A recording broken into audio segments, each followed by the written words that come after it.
person in here.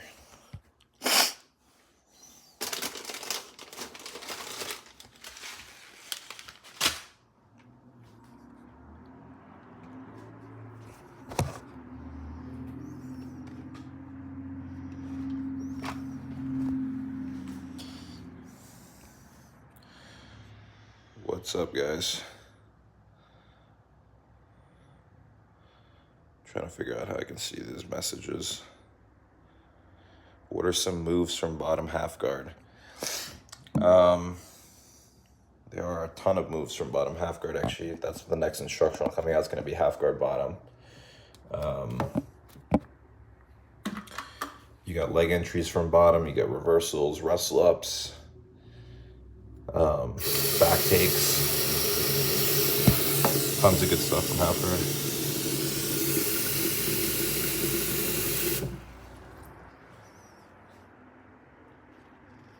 Yeah, I think a glaive is probably better, but I just noticed that you could do this on YouTube. So this is kind of an experiment. I am going to do a lesson, like an actual jiu-jitsu lesson at some point on YouTube live stream with like an actual, video camera, and I'll be like on the mat with an uke, so you guys can actually ask actual technical questions.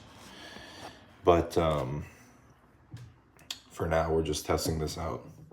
I will do egg lives at some point too, though.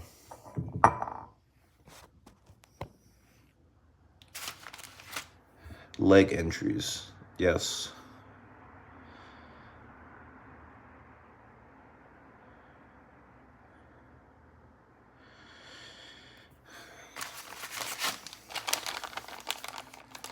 Need some good half guard wrestle ups. Looking forward to that. Yeah, there's a ton.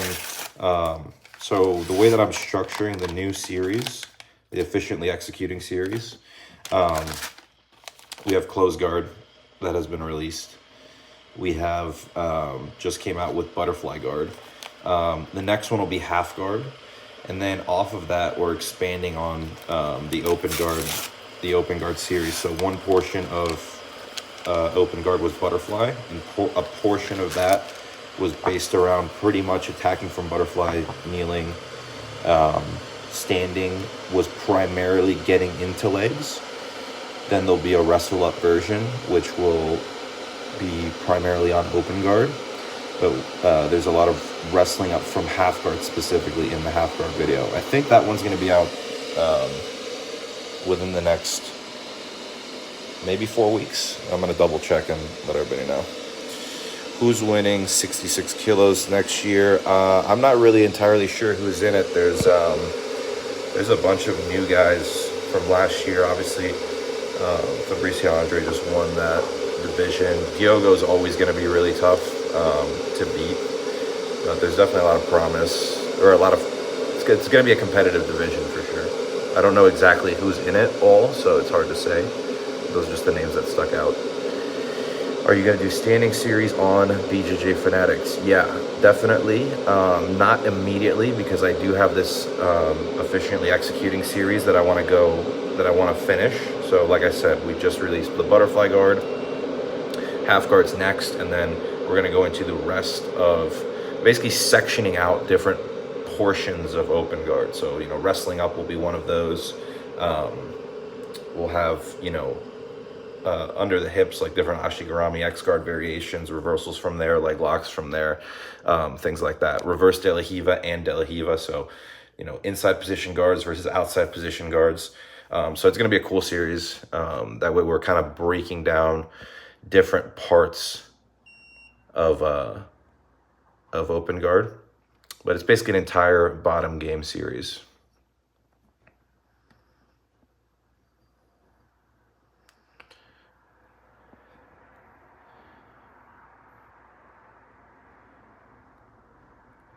The first guy from your team to teach the counter keeping escape on your DVDs.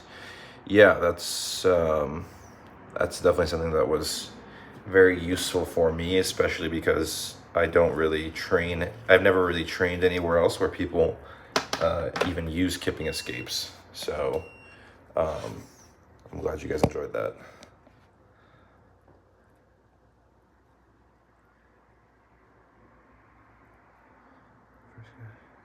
Do you have a plan to prevent infections? So if as it goes with skin infections, I've been okay lately. There was a period in 2000 and I want to say 2020 to 2022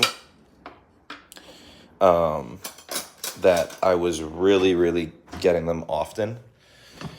I still got them last year. I mean, I've had one this year prior to the GP. Actually, during the GP camp, the IBJJF Grand Prix camp, I had a staph infection and I had to get on antibiotics for that, which was definitely annoying. But I've definitely had them less frequently in the last year and a half or so. It's really hard to say, but the one variable that I've changed, because I've used all sorts of different fucking soaps, you know, showering immediately after practice, probiotics, all the stuff that people say to do. And really, I think there comes a point where your immune system's so compromised from just training hard, and there's, you know, also a big thing is like people will get them and either not know they have them or just think it's not a big deal and cover it up, and then you start getting spreads. So it's really hard to say where it's coming from, but when you're training really hard and your immune system's just compromised, like if I'm doing 2 and 3 sessions a day, 7 days a week, you know, sleeping good, but like you're still beat up, you're gonna be much more prone to infection. Maybe you have an open cut, maybe, you know, there's a bunch of different reasons. So it's really hard to say. But one thing with the frequency of it, one thing that I've noticed that has really helped me has been, I started working with a nutritionist, and he had me do a bunch of stuff. It was the first time I ever used a nutritionist in my career.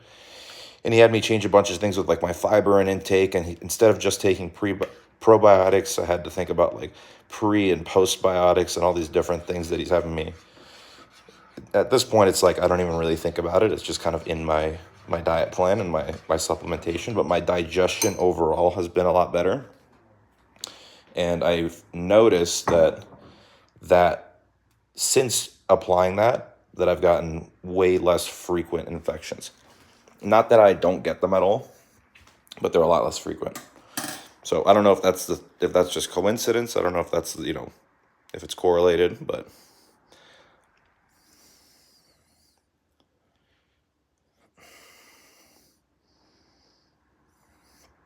I've also spoken to infectious disease specialists because, like I said, for 2 years I was getting them all the time, and I just got different answers from everybody. So it's really hard to actually say what the solution is. Keeping the underhook side with top side lock in back mount. People keep bridging to the other side. So you're in the underhook side with a body triangle on the top side. People keep bridging to the other side. Yeah, that's definitely a good strategy defensively for escaping. If you're asking how to prevent that, one thing you can try to do is keep the top leg, the leg that's actually figure fouring, sticky behind their knee. If you can lock it on the outside, obviously, and use that to stretch their top leg out. So when they try to bridge, it makes it more difficult. I'm not going to say it makes it impossible, but you could potentially stretch them out, make it harder for them to bridge. But a lot of times what people can do is they'll try to roll, because that is a good strategy. You try to roll, you try to make basically the triangle from the lock on the top to the lock on the bottom. It's much easier to rotate when the lock's on the bottom. So if they try to bridge and roll you to the other side and you defend it, then they can start rolling belly down and roll in the opposite direction to force you to the other side. So it's definitely a problem, and it's also a good way of escaping. I'm just gonna try to set this on something. Hold on a second.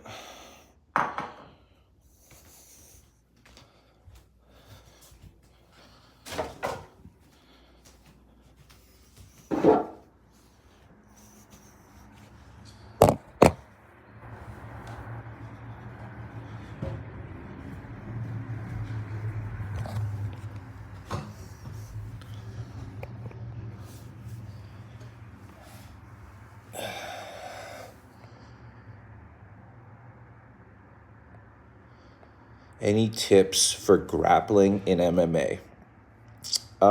Yeah. One thing that I note, one of the many things, but here's a quick kind of three-part strategy that I learned from John, and he learned it from watching BJ Penn, as far as he's told me.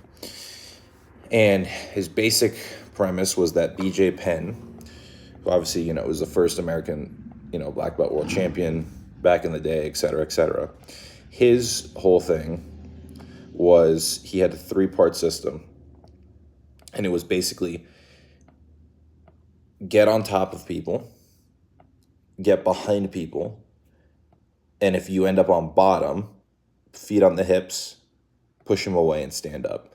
And it sounds almost like childlike, especially coming from John. I remember asking him because I was sparring with Gary for one of his one championship matches at the time. He didn't have a ton of sparring partners. I was doing a lot more MMA. And he would take me down and I would be on bottom, or sometimes John would even just have us do positional rounds where we would start on bottom, and so that we could ground and pound, and vice versa, switch top bottom, things like that. And I just would try to go into positions that we normally would in jiu-jitsu, like ashigarami, or use tripod sweeps and things like that. But every single time you try to do anything on bottom in MMA, guys just control your ankle and just drop and throw punches from height. Okay, so you have now punches and elbows coming down. They just throw your legs to the side, and you can't really play a technical guard in MMA. You don't have time for those kind of details and intricacies, because every time somebody's getting an angle on you or just moving your foot out of the way, it's not like you can kind of grip fight and reposition and try to off balance and invert and stuff like that. There's a punch coming down with a 4-ounce glove. So he told me that very simple and that very simple 3-part system. And basically in MMA, you have to prioritize top position or being behind people. And if you're on bottom, you're just doing everything you can to get back on top.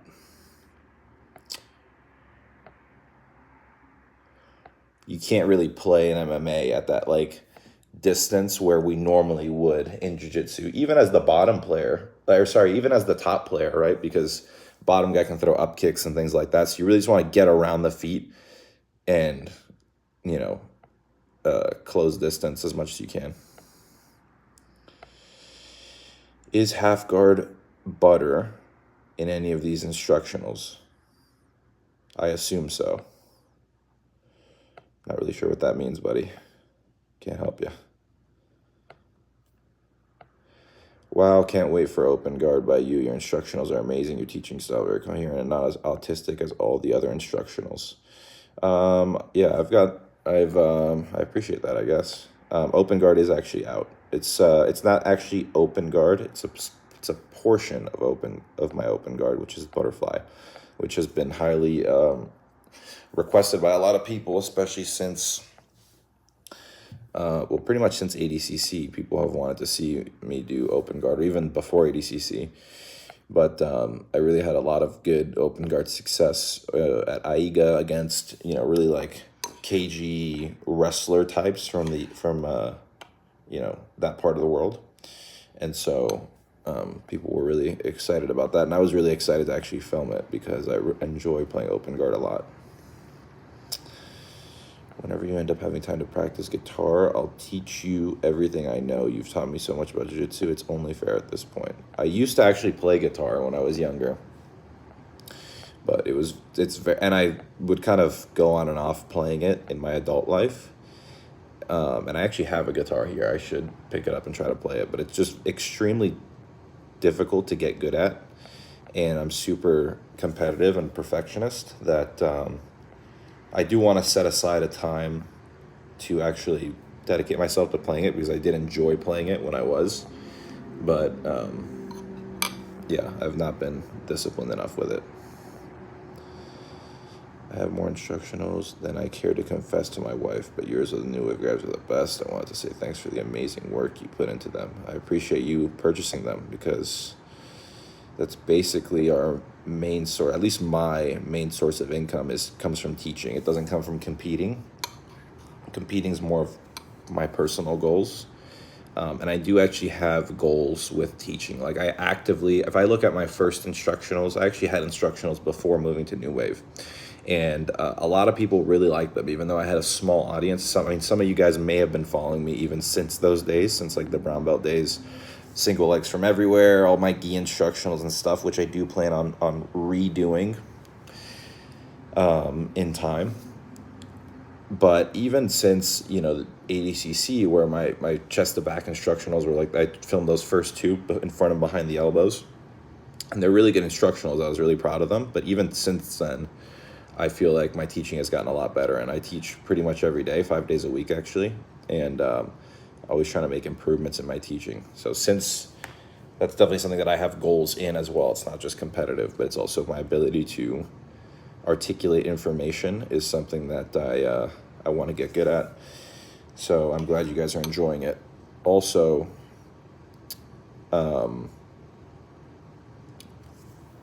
what's it called? The structure of them, not just like my ability to articulate the information, but for it to actually be structured in a way that's coherent and makes sense, which has been a challenge for sure in time. What kind of soap do you use after training? I don't use any specific soap because I don't really think it matters. I've tried all sorts of different soaps. I usually, like I have a bunch of Armbar Soap Company soap. I've used that. And, it's good quality soap. It's, natural. It smells good.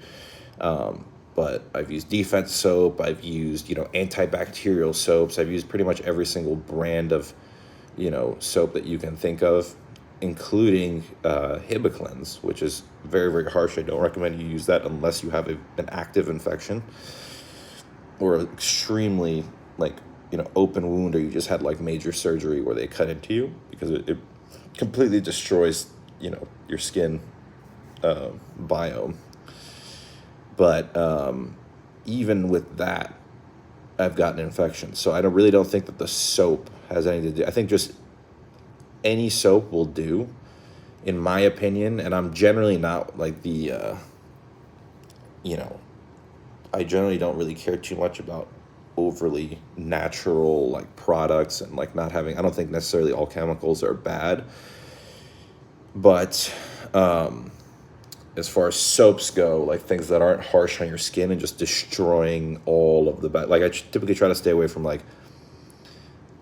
soaps Hibiclens, unless I have an active infection and I'm putting it on the oozing out wound as I do a really, really hot shower, or a hot compress, and then I'll sub in with so say for example, if I had a skin infection here, I would do hot compress on it to try to help the the pus come out.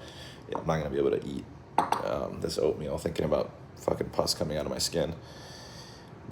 And then I might put Hibiclens on it at the very end, leave it on for 3 to 5 minutes, and then rinse it off, and then put antibiotic cream, cover it as I'm taking the orals if necessary. Most likely, if it's oozing out and it's large, I would be taking oral antibiotics.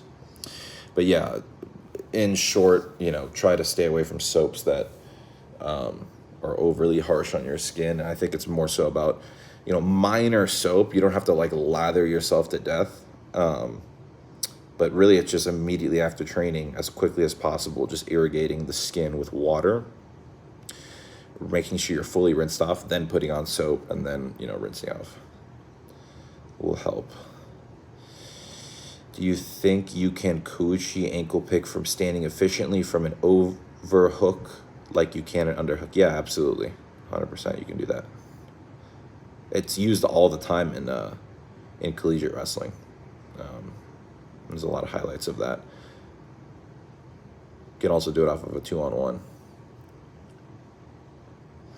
Greetings from Argentina. When half breaths was cold baths and exposure to sunlight improves the immune system. Thank you for your content yesterday. We did one of your techniques at my BJJ Academy. I haven't done a ton of Wim Hof stuff. I do like doing ice baths. I have a plunge ice bath, the white plunge brand, and it's awesome. It gets really, really cold. I've done the Wim Hof breathing. The person that actually introduced it to me was Gordon Ryan. And I mean, obviously I've heard of Wim Hof, but I never really got into breath work and stuff. And I don't particularly do it, but I do think it's beneficial for sure. But I did try it after like a 20-minute sauna at like 190 degrees, then got into his ice bath because he was the one that introduced us to it, and I did the Wim Hof breathing. And it was extremely intense, especially with the contrast. Like already the contrast, if you go into like a 36-degree ice bath after an extremely hot sauna for 20 minutes, it's brutal. It's fucking very, very intense. And you can literally just feel the rush of whatever dopamine, adrenaline, whatever the hell is happening. But with the Wim Hof breathing, and I don't know specifically if there's different kinds of them or whatever, it was very, very intense. Like I felt like I was in a trance, like I was it literally felt like almost like a psychedelic experience.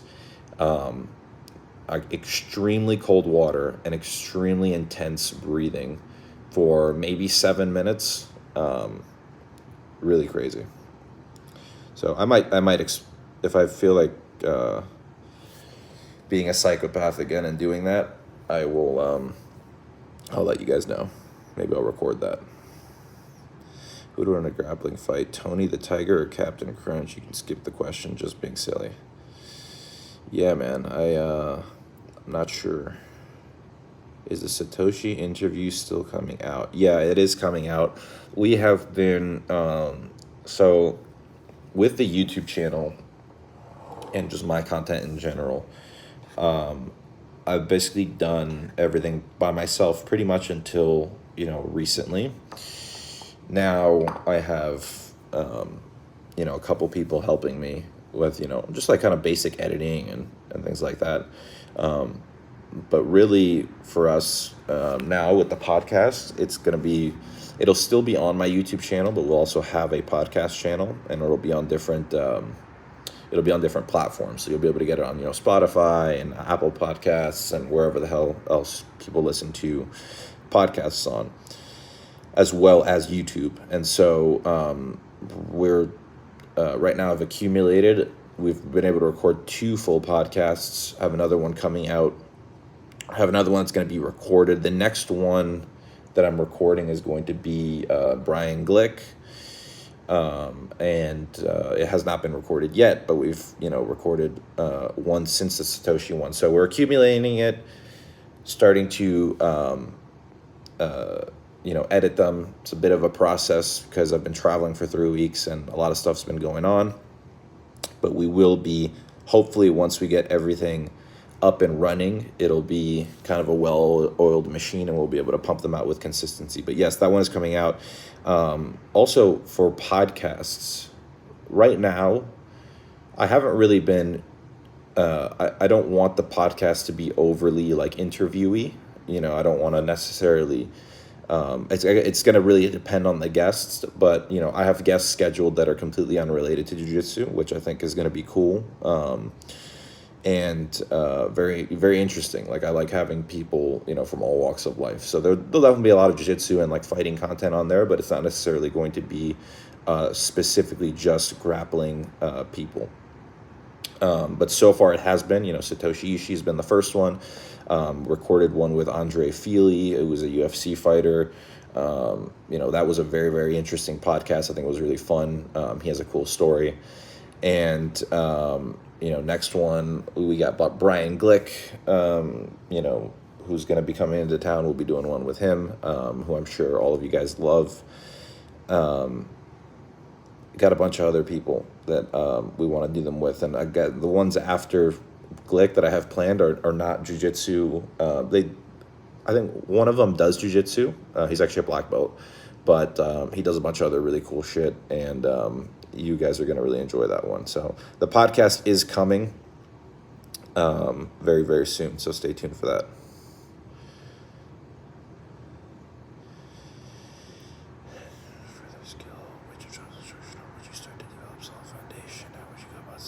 Info. So if you were a purple belt trying to run your game, which of John's instructionals, it's hard to say, man, because I would need to know your game specifically.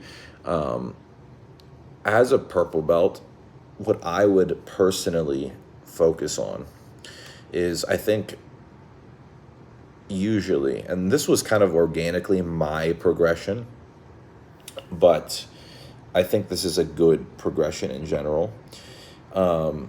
If you are, a white belt going to blue belt, I posted a video. I'm not going to really break that down again because it was a pretty long video, and it was my most watched video on YouTube. So if you haven't seen that video, go watch that video, because you can learn a lot. And even if you're a purple, brown, or black belt and you feel like those are skills that you're not particularly, you got to be objective, obviously, but you're not particularly, good at, definitely work on those. It's never a bad time to work on those things. From blue going to purple, and again, these are all kind of subjective, complicated things. It's going to be very, very different for everyone based on body type and things like that. But this is kind of in a general sense. You kind of want to start to see people offensively start putting things together. It doesn't necessarily have to be, multiple chains of attacks and things like that, because I would be asking a lot, to see people going to like these very deep sequences and scrambles as a blue belt, for the most part is tough. There are definitely people out there that can do it. So I like to see kind of a more offensive mindset. But again, that's predicated on the defensive fundamentals you put together as a white going into blue. So as a blue going into purple, then you have those things that you want to work on. So you're defensively sound. Offense is not something you're going to be worried about, right? You're not going to be holding back in that aspect. So as a purple going to brown, I would say, or just as a purple belt in general, I don't really think reinventing your game is the right language, because your game is still kind of in the construction phase, right? It's not been created. I would say you're just really adding to it. And so I think starting to really put high emphasis on, chaining attacks together, I think is important. Presumably you've kind of already have a sense of direction, and not just a sense of direction, but a sense of the moves that work well for you. And obviously you're going to still be adding moves. It's not to say like, okay, these are the moves that work well for me, I'm only going to use those. You're still going to be adding to them. But I definitely would like to see at least my purple belts, and this was kind of like my progression. As a purple belt, I started to be able to chain things more. I would sweep people straight into passes, straight into back takes. You're starting to use, off balances in different directions. Something that you should be learning all the time, but that should really start coming together in your purple belt, time frame, if you will. And again, you guys know what I think about like the belt system. I've talked about it a couple times. It's very, very kind of subjective and all over the place. There's not really a ton of consistency with promotions, but in a perfect world, that's kind of what I would like to see. Higher emphasis on things like, being able to take the back from top position, higher emphasis on top position in general, passing, pinning, submissions from chest to chest and chest to back, getting deeper into those topics and those subjects and the things that you already know, but expanding on that to where, now I have sequences. Now I'm building a system around my offense, essentially. I would definitely like to, that's kind of like that purple belt stage. Like, you've gotten enough experience where like I'm defensively, I feel like I'm sound. Offensively, I feel like I know what I'm doing. I know what I want. Now I just really need to develop, reactions to, my opponent's reactions, and, again, build that system, understand chaining attacks, and like, transitioning from like chest to chest pins to chest to back pins, things like that. What instructionals do you recommend for MMA? I haven't watched really any MMA instructionals.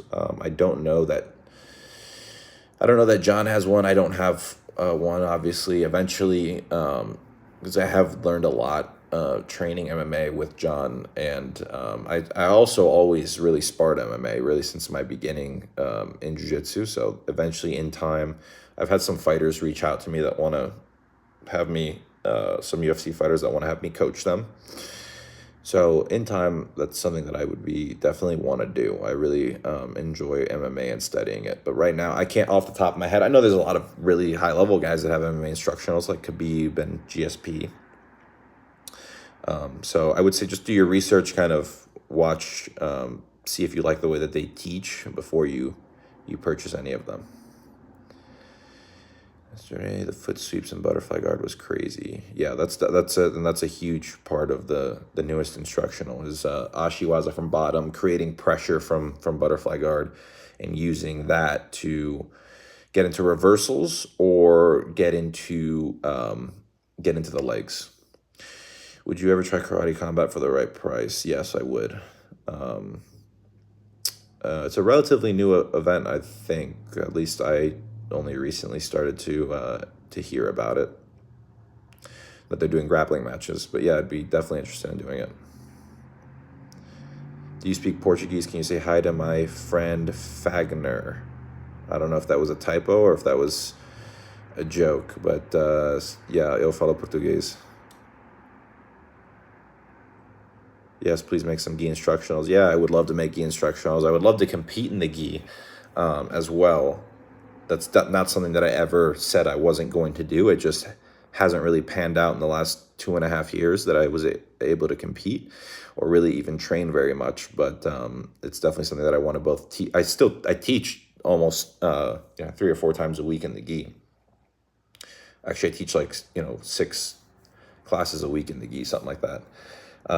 But I definitely would like to compete as well and film instructionals in time. I got plans for the next 4 or 5 instructionals. Once we get those out, then we'll kind of revisit and see what people want to see next. But that is on the horizon for sure.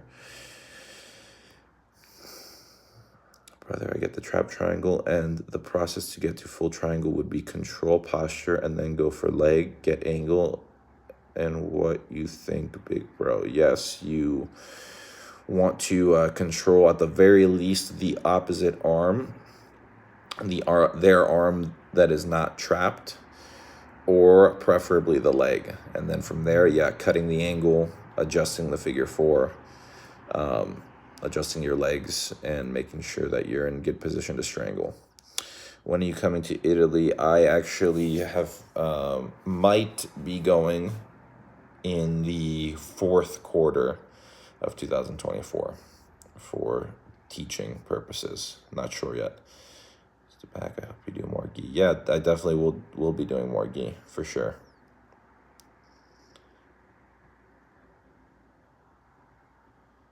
All right. Any advice on creating a principle-based approach to teaching kickboxing, as in how to define and clarify the fundamental concepts of the sport as you have in grappling?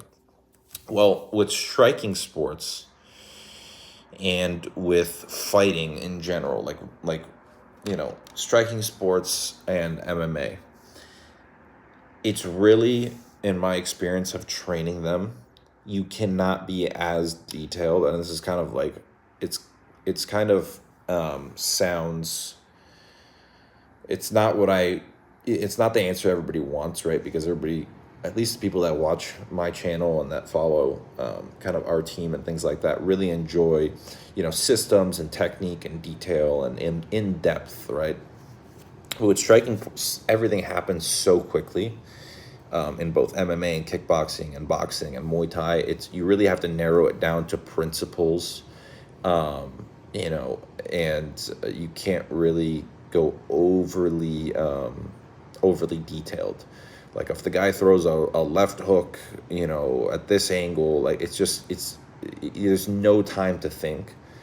And therefore, and again, I'm not by trade a striker, right? I did actually start with striking martial arts, but they were traditional martial arts, and those definitely have value. But, most of my MMA experience has come and, with sporadic training with like various Muay Thai guys, various kickboxing guys, a lot of pad work. I actually had a very good boxing coach in Houston which Satoshi Ishii is now cross-training with Joe Whittle he lives in Houston now. Very, very good boxing coach out of Maine Boxing in Houston. So I did have good coaches, but again, it's just what I find it comes down to is like, basic, fundamentals are important, understanding like how to stand, being disciplined with your hands being high and things like that. And then, again, it's not my forte, but in my experience, it's a lot more comes down to, principles, and you can't really think so much in terms of like systems. Like a system, there are going to be certain reactions that you can kind of predict, but it all happens so fast you don't have the same ability to think like you do in grappling, right? Grappling is much slower, relative to those martial arts, and much more forgiving. Whereas if you caught thinking while somebody's throwing a left hook, and next thing you know, you're going to be fucking asleep. So my advice is keep it very much more principle oriented. Definitely, teach combinations, teach, reactions and things like that, but keep it much more principle oriented and discipline with your stance, discipline with your guard and things like that. Favorite organization to compete under. My favorite organization to compete under has been ADCC is phenomenal, especially at the Worlds. They were incredible. The IBJJF Grand Prix was really, really, really good. One of the better tournaments that I've competed. In my experience, IBJJF Opens are kind of hit or miss. They could be a little bit disorganized at times. Other times they run very, very smooth. I found that I'm there waiting a lot at the Opens in the early days. Whereas the Grand Prix was just clockwork, man. You knew with the time you had to get there, the time you were going to fight, it was all really, really well organized, and they treated us super well. AIGA was great too. I really enjoyed competing under them. There was it's been a lot of good events for sure.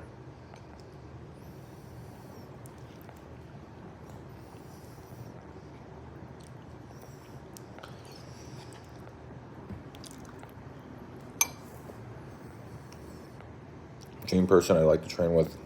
Well, I never really thought about training with him, but GSP it's cool that I do get to train with him regularly. Khabib would be a cool one. I would like to train with him. Mainly MMA guys. That I liked watching. Hodger would be a cool one. I didn't get to train with him when I was in London, or even when he was down here. But I always loved watching Hodger when I was growing up.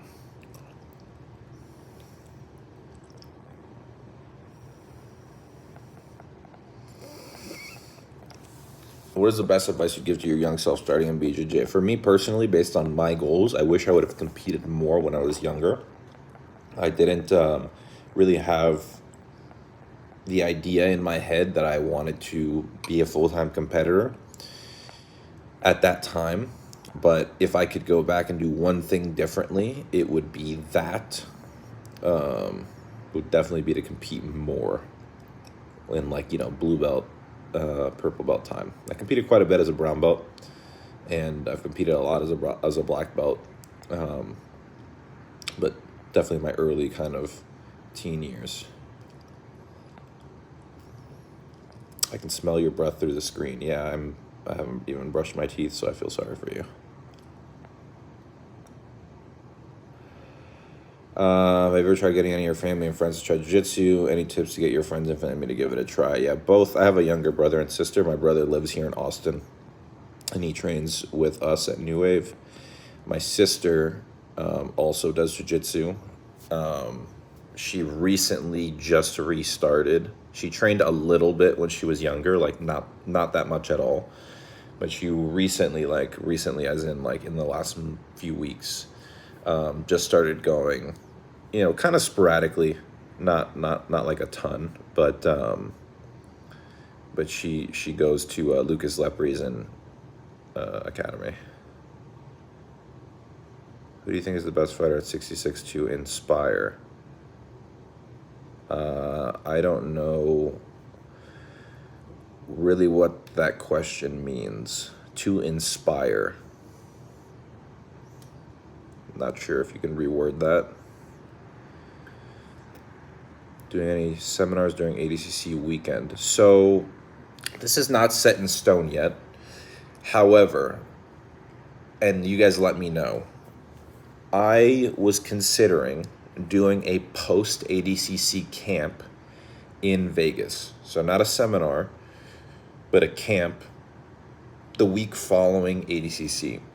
And my logic is most people have already bought their tickets to ADCC. So you're going, right? It's fucking almost sold out. And, but I'm pretty sure most people have not purchased their flight tickets, or at least if they have, it's far out. So it's potentially changeable if they chose to. But doing a camp where, because there's a lot of cool shit to do in Vegas. Even whether you want to be on the strip or outside of the strip, right? There's a ton of cool places to like hike, and you can shoot guns, and you can do fun stuff. And then obviously there's the strip, if you guys like that. But post ADCC, I'm considering doing a camp. So let me know if that's something you guys would be interested in. Everybody's going to be there. Obviously, the spots would be limited, but that's definitely something that I've considered and that could potentially be in the works. And, we just recently did a camp in Hawaii. That was my first camp that I solo, did on my own. And we want to do Hawaii annually, so we'll be releasing, or at least we'll be opening registrations for that hopefully very, very soon again for 2025. But want to run camps kind of throughout the year. We have a lot of cool things to do here in Texas, so we'll be doing some Texas camps at least once or twice a year, and maybe some other part of the United States or the world. So that's definitely something that I would like to do more of. But yeah, post ADCC camp in Vegas would be sick. All right, what time? It's 44 minutes. I'm gonna answer a couple more, and then I gotta get out of here. Who are some grapplers or just martial artists in general that you haven't had the chance to train with that you'd really want to? I mentioned a couple of those already. If you have a 2-on-1 Russian tie and your partner posts on your outside shoulder, what's your go-to move? Okay, outside shoulder as in the side opposite of, I guess it doesn't really matter. One very good option from there is to hit a Taiotoshi. It's not the only option. It depends on how much they square up to you and things like that. But if you still are not 100% square, if you're kind of like still, maybe like 90 degrees to your partner or something like that, there's still somewhat of an angle. Hitting a Taiotoshi or an Uchimata or really any sort of forward throw that incorporates your legs that gets their hand off of your body and to the floor for base is a good option.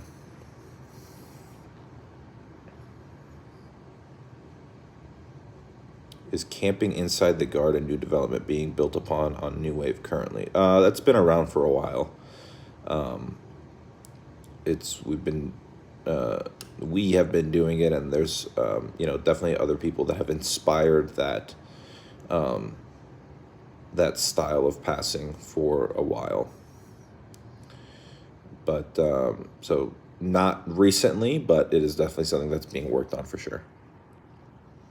Single leg drills, teaching no-gi tonight for the first time. We drilled single leg entries. Any idea of doing live positional sparring so that any ideas on doing live positional sparring so that everyone learns? Usually,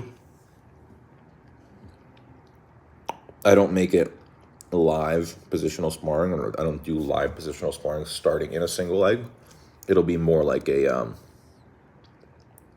semi-live drill where it's not competitive, but you're just kind of giving your opponent a feel for.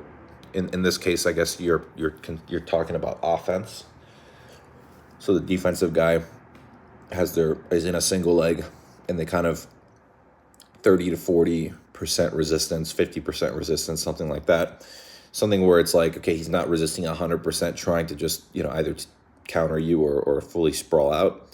But they're giving enough resistance to where the offensive person has to, keep them moving, start looking to go into different finishes, et cetera, et cetera.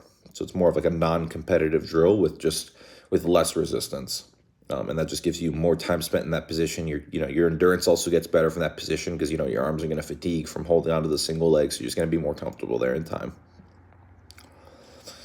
Dealing with outside ashi when you have their shin across your hip as a frame and are typically looking for belly up heel exposure. So you're attacking the outside ashi, and they have their shin across your hip as a frame and are typically looking for belly up heel exposure. I mean, I would try to remove that leg. So remove the leg by, either taking the heel or bringing the hand inside and, wiping it off. And then from there, looking to expose belly up, because that foot is going to be a problem. If that doesn't work, then you can start looking for belly down heel exposure. And if that doesn't work, then you can start looking to spin the leg and transition to a different kind of attack. Knee bars, cross ashi, etc. My wrestling sucks. How do I improve my stand-up game? First thing you want to focus on is, your stance. Most people have just a terrible stance in jiu-jitsu. They just have no structure, no integrity to their stance. So you want to learn how to find a stance that's comfortable for you and that's defensively sound. After that, understand the principles of hand fighting. Figure out the techniques that you want to focus on. I would recommend things like high single legs, underhook offense, 2-on-1 offense, things like that. Understand how to make people take a step. Understand your kind of defensive versus offensive grip, pushing grips, pulling grips, knowing how to get outside of your opponent's elbows, things like arm drags, things like 2-on-1s. But yeah, first thing I would really, really focus on is, stance and motion. That's kind of what they teach you at a very, very beginner level in wrestling. When you start off in elementary, middle, high school, they'll drill stance and motion into you, at least good schools will. I don't come from a wrestling background, but I've definitely been around a lot of high-level wrestlers, and it really does come down to your stance at the end of the day. The whole idea in standing position, in order to get offense going, is you have to break your opponent's stance. If you can get them out of a solid stance, now you can start creating offense. So by the very nature of that, you want to start with a good stance. And then you want to learn how to hand fight. You want to learn how to defend takedowns, how to position your hands in such a way that it makes it more difficult for your training partners to shoot on you, so you're not relying on having to sprawl every single time somebody tries to grab your legs. Things like down blocks, things like thumb posts, things of that nature.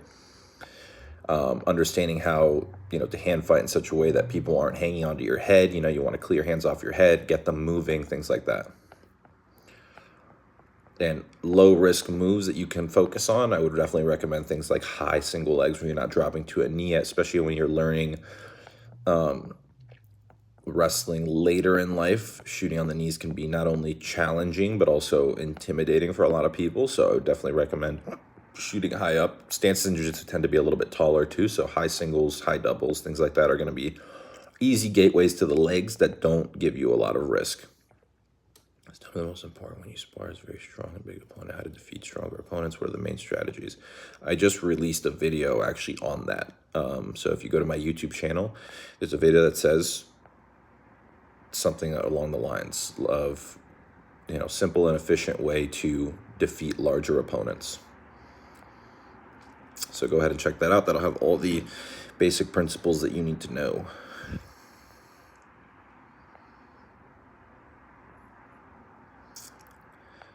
There was like nobody in this live way in the beginning, and now there's a shit ton of questions here. I'm going to scroll down a bit, so if I miss some questions, guys, I'm sorry, but I'm going to stay on here. We've been going for 51 minutes. I'm going to stay till 60. I have a cold bowl of oatmeal sitting in front of me right now because I haven't eaten any of it because I've been talking to you guys, and I need to get out of the house and get to training.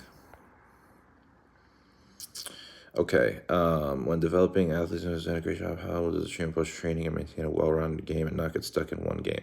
John really structures the training in such a way that, we're always working on new things. So I'm always really focused on what he's teaching and again, like the seeds that he plants in me as an athlete. So he'll specifically, pull me aside and be like, I think you could really benefit from this. And then at that point, it's really up to the athlete, to everybody's getting the same information. So it's really up to you at that point what you choose to do with that information.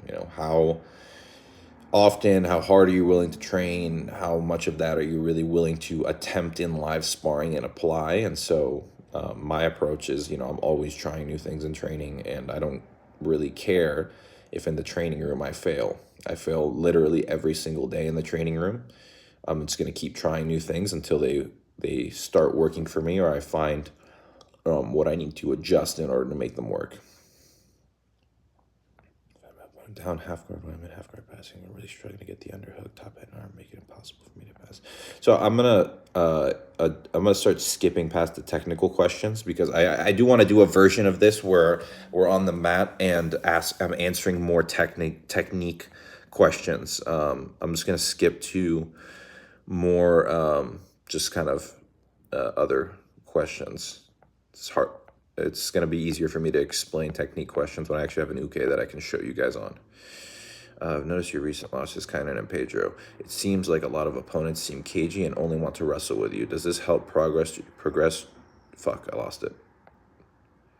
Does this help progress jiu-jitsu as a sport, or is it a bad look? I definitely think that stalling is a bad look. I think it's bad for the audience primarily, and it's annoying for the aggressor. Some organizations do a better job at addressing stalling than others.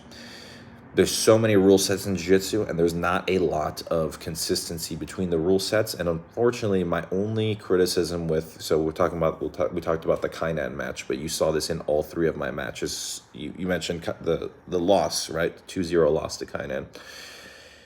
If you look at that match in particular, but you look at all the other matches, you see, there was a different referee in each of the matches. And this is my one criticism with IBJJF rules, is that there's a lot of subjectivity to the stalling calls, and there's virtually no resets. So, for example, in my match with Gaudio, up until about the 7th or 8th minute, I was losing that match. Interestingly enough, there is not a single moment in that match from start to finish where Gaudio goes for an offensive move. So literally the entire match, he's interlocking my fingers and he's twisting my fingers. I was complaining to the referee about that. He's literally walking backwards the entire match. So I get to a point where every offensive move that I hit comes close enough to the boundary that we get either on the yellow or out of bounds. Next thing you know, I end up, chest to chest in half guard, something that should have scored me 2 points for a takedown. We should have reset in the middle, in my opinion, in half guard, chest to chest. The audience gets to see actual jiu-jitsu happening. The athlete who's aggressing gets the points that they deserve. now we have a cool match on our hands. Instead, up until that time, I get a penalty because I hadn't competed in IBJJF in a while. And to be fair, it is the rules. You're not allowed to talk to the referee. But I made a comment to the referee like, hey, he's walking backwards. Like, where are the penalties? Next thing you know, I get penalized. So now it's 1-1 on advantages, and I have a penalty. So I'm literally losing a match that my opponent has not even tried didn't even try in a single offensive move. So it's kind of one of those things where, like, yeah, it's a combination of, like, the rule sets, consistency in refereeing. Because, for example, in my second match, the referee did a phenomenal job. I went against Pedro Rocha. It was very clear that he wasn't engaging in my guard, and he got 3 penalties. And if he got one more, he would have been DQ'd. The thing is, there's sports like wrestling where they change the rules to really promote action. ADCC has done a really, really good job at promoting action, right? There's an incentive to want to go forward because you're either going to be penalized or something like that. There really isn't a criteria that's set in stone in a lot of these rule sets, and so you kind of find that it's subjective, and there's not there's not a lot of consistency. So that's my only complaint. And it's natural that athletes are going to take advantage of those systems. Like, at the end of the day, I'm never going to complain and sit around and make a post on Instagram, oh, my opponent was just stalling, like this and that and the other. It's like, okay, well, he has the lead. If the organization's not incentivizing them by either penalizing them or creating a sense of urgency to go for offense, it's very difficult for jiu-jitsu to happen. So you gotta hate the don't hate the player, hate the game. I'm not gonna fucking sit around and be pissed at Kainet because he wants to win. It's not an exciting way to win. A lot of the ways that some of these guys are. This isn't a direct criticism to him or anybody else, but at the end of the day, the athlete wants to win. I personally hate winning that way. It was very, very frustrating for me to go against the first 2 guys that weren't engaging, and I was kind of. Everybody feels incredibly strong when they're not trying to actually engage in active grappling, right? When you just want to be a compact and immovable, right? You feel very, very strong. So it's difficult to kind of deal with that in a very short period, right? And 10 minutes can be short. Jiu-jitsu does take time. That's unfortunately, that's true. And so I think it's up to a combination of both the athletes genuinely wanting to create action. That's something that I, pride myself on, is this kind of like continuous and constant, methodical, technical pressure, right? It's a very calculated form of offense. That's how I genuinely like to grapple. And I want to win by submission using that. I could just sit around and be very, very tactical and try to, score 2 points or score an advantage and hold. But I think that there's a, you want to be exciting, and I think that you kind of see based around the audience's reactions to matches and to my grappling that they do appreciate that. All right, I'm gonna do one more, and then I gotta get out of here. Let me see. Let me try to find one. Do you choose which comp you do next? Close to my question answered, and then I was close to my question, and then no more technical cues. All good. Thanks for doing this, anyways, man. Sorry, I don't remember what your question was. I think it was the kickboxing one. Yeah. I might have to circle back around to that. I haven't done striking in a while. And again, it's not my strong suit. I am not a striker, so it would be difficult for me to teach you how to structure a kickboxing specific instruction. Do you like the FBI approach to combating stalling? It seemed aggressive at first, but made for entertaining matches. I am happy with experimenting with different ways to do it. I will probably make a video on this in the future because I do have a couple of ideas. I think the biggest problem is that there's not a lot of consistency. You see in some events where one match they're great with stalling, and the next match they're terrible with stalling, and it's maybe they changed the referee, maybe they changed the athlete, maybe they don't. It's just like it's kind of all over the place, right? So like, I think that there's always going to be some gray area, but as much as you can do to minimize that gray area is going to be better. I definitely have some ideas. I'm not going to get into them right now. However, I will probably make a video on this since you guys brought it up. So that would be yeah, that's definitely going to be a topic that I'll most likely cover soon. But yeah, I think it's more so about consistency, having like a set in stone written criteria. And in time, I think jiu-jitsu overall is going to need a much more universal rule set. It's definitely cool, the opportunities and the organizations that are doing it now, but like, you know, hybrid rule sets and all this stuff, like I think we could take a lot from all different rule sets and try to make a more unifying rule set. And that's one thing you got to give to kind of like ADCC and IBJJF. You might not like the rules, and there's not I don't love everything about the rules, but at least they are to a certain degree consistent, some more than others.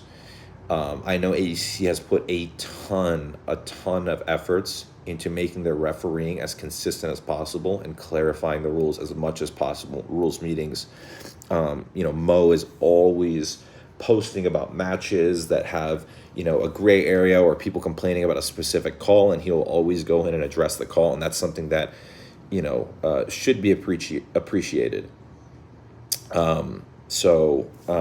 Yeah, in time, no rule set is perfect. There's definitely things that I personally think would, you know, be better about, you know, IBJJF rules, ADCC rules, you know, UFC PI rules, etc. But at the end of the day, I think the consistency is the most important thing. There can't be a lot of subjectivity to stalling calls and to resets and things like that. It has to be set in stone.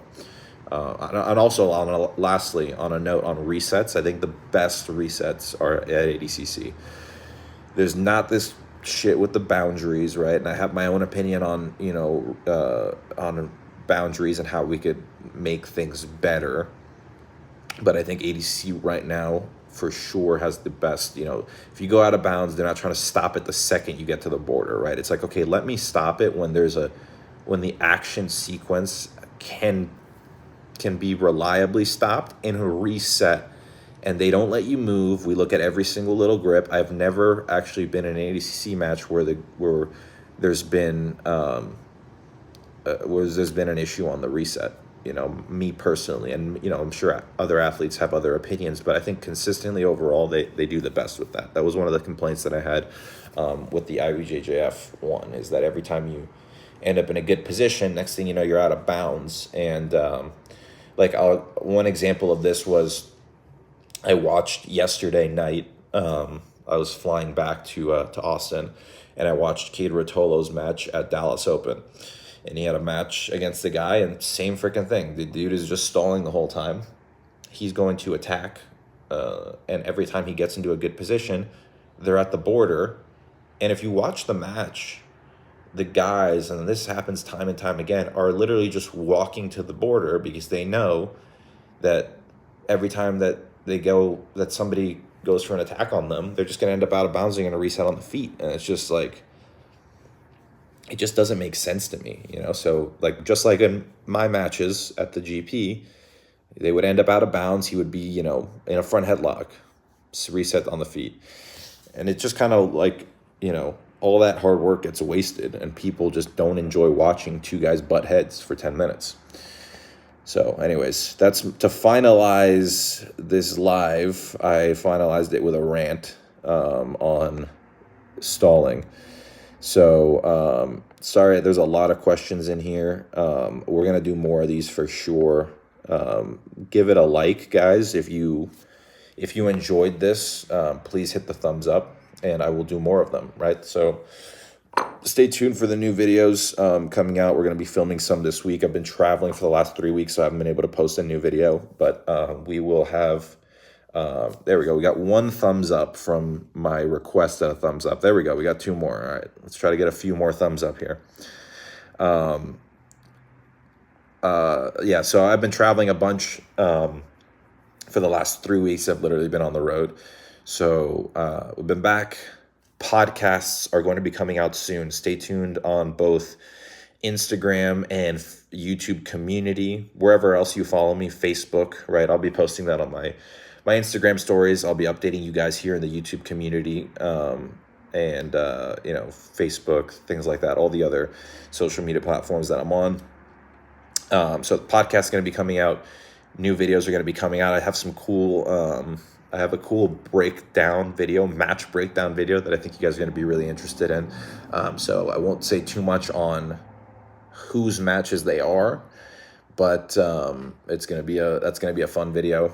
And I'll definitely do a video on, rule sets and stalling and things like that. Just kind of my opinion on the things that could change there. So yeah, you guys got me going and inspired me to do a video on that. So I'll be doing more lives. I want to do a actual lesson live where I'm on the mat with the UK answering technical specific questions. So I'll stay tuned again in the YouTube community for when we plan to do that, because that again will be probably another 60-minute live. I won't